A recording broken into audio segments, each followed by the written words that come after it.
lettre.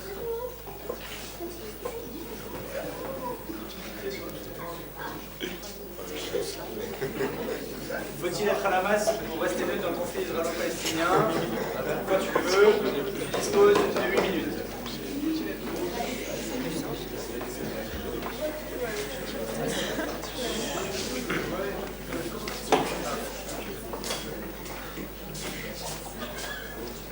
Alors j'aimerais commencer en disant que je suis probablement le seul dans l'histoire de PDSA qui a passé après 2 rois, donc allez bien me faire enculer. J'imagine que vous avez compris avec la photo. Le 6 décembre 1865, le Parlement des États-Unis d'Amérique a adopté le 13e amendement de cette Constitution.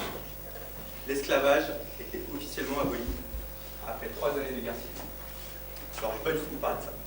Ce soir, je vais vous faire rire en vous parlant du conflit israélo-palestinien.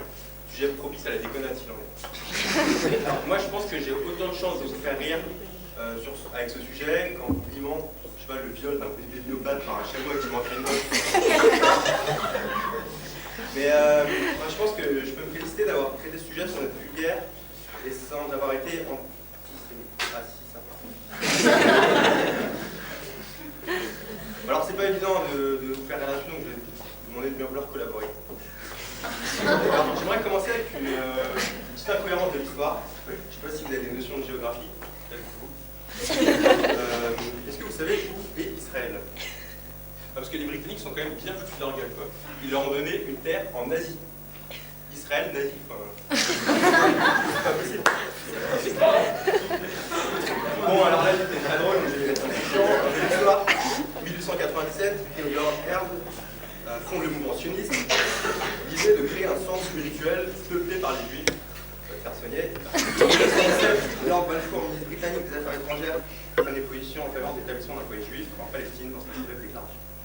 Une terre sans peuple, pour un peuple sans terre, disait-il, va te le faire. Le 14 mai 48, Israël proclamait son indépendance. Alors là, j'ai mis un entre parenthèses. Alors, oui, il faut s'indigner, donc du coup, il faut s'indigner parce qu'Israël ne respecte pas les droits humains les plus fondamentaux.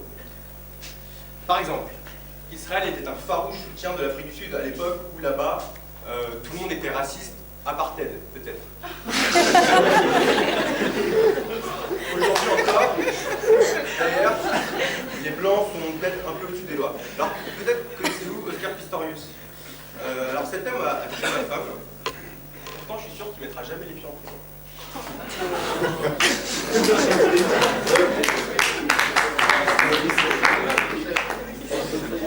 Depuis 2002, Israël construit en Cisjordanie un mur qui déborde à certains endroits sur le territoire cisjordanien en toute illégalité. Ça ne choque personne. Mais Isaac Newton, en son époque, donc il y a très longtemps, disait « Les hommes construisent trop de murs et pas assez de ponts. » C'est pas drôle, mais c'est vachement pertinent.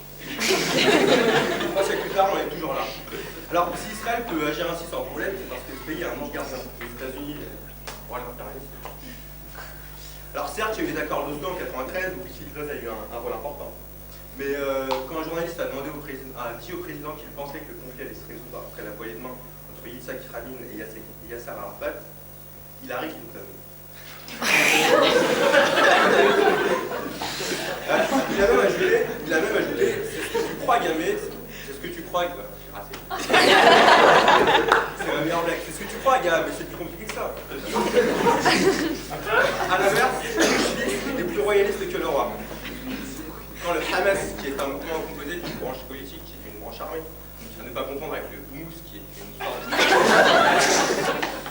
Quand le Hamas envoie ses roquettes et que le Fatah bombarde écoles et mosquées, on ne réagit pas. Pire, d'aucuns disent que devant cette boucherie.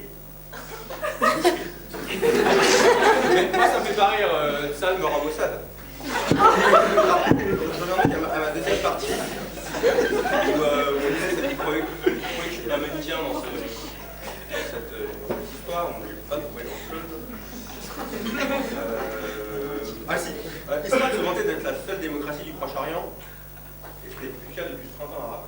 Bon, alors c'est vrai qu'avant il y avait quand même de sacrés mystiques, des chefs d'État qui avaient une légitimité démocratique, aussi solide que celle du BDS de l'ESSEC. Feu Mouammar Kadhafi, dictateur libyen pendant 40 ans par exemple. Alors lui, c'est pas le Jordanie qu'on aime avoir. Ses ex disaient de lui qu'il n'était pas Tripoli. Au moins avec lui, on Tripoli. C'est un peu étonnant, mais le colonel n'a jamais été condamné par la justice. Et finalement, c'est normal parce qu'il avait un bon alibi. Alors, après le printemps arabe, vient l'hiver islamiste. La dictature ou le salafisme, c'est un peu blanche qui pas et qui pas blanche. Bon, voilà, je ne sais pas beaucoup plus cette partie. Voilà, je n'ai rien de cette partie. Maintenant, j'aimerais me parler des conséquences de ce conflit sur la société française parce que, voilà, si on doit prendre position dans ce conflit, c'est parce qu'il a de graves conséquences sur notre pays. Parce que le conflit frontalier devient un conflit religieux en France. Alors, je me demande si la France a un problème avec la religion.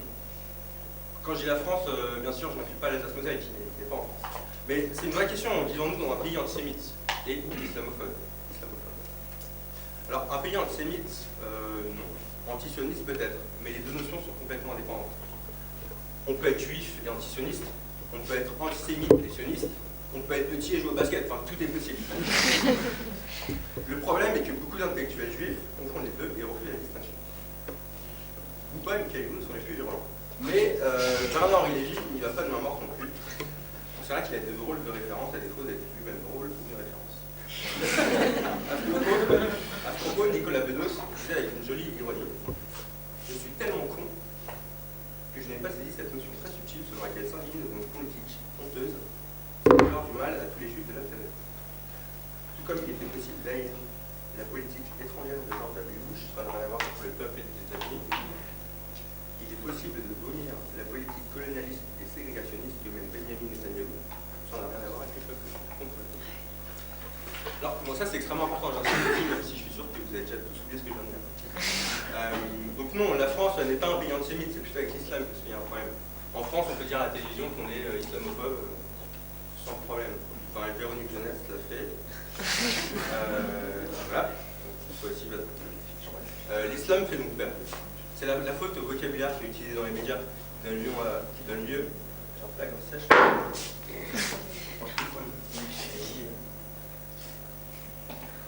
Donc le vocabulaire utilisé dans les médias qui donne lieu à d'innombrables islamalgames. Par exemple, on parle bien souvent de musulmans modérés pour parler d'un musulman normal, ce qui sous-entend qu'un musulman tout court est un terroriste. La faute également à Caroline Forest, qui confond laïcité et islamophobie. Mais quand elle parle, seule les Forest. À l'ESSEC, c'est la faute à une association qui promeut les valeurs du salafisme. ESSEC, voilà.